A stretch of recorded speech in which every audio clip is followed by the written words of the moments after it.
E shifni këtë vetur, besoj jeni te pa. Është e parkume mbyt pazar, janë nalë me ble perde me sa duket, që i bje se dritarët e dhomës gjumit i pas kanë ka lindje. Mund të arsjetojnë blerjen e perdeve nëse nuk ke mujt mi bajt me veturën tande nëse vozit smart.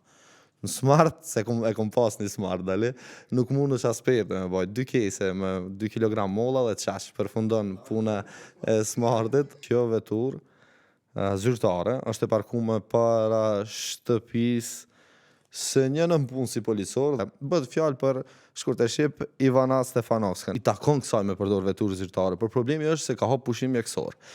Përderisa ka hop pushim mjekësor, zonja apo zonjusha s'di, nuk e bëj këtë pyetje rastisht, po e mban veturën zyrtare në shtëpi, po jep urdhra nëpërmjet telefonit dhe bukfalisht e ka izoluar të gjithë sektorin që merret me pikat kufitare në këtë vend. Bashkëpunon vetëm me 2 inspektor dhe me ndihmësin e saj e dina dhe për udhëtimin në Greqi. Tani më ka disa shkresa të dërguara zyrtarisht deri tek Ministria e Punëve të Brendshme. Informacionet tona flasin se po mendohet për shkarkimin e saj dhe për këtë shkak ka hapur pushim mjekësor.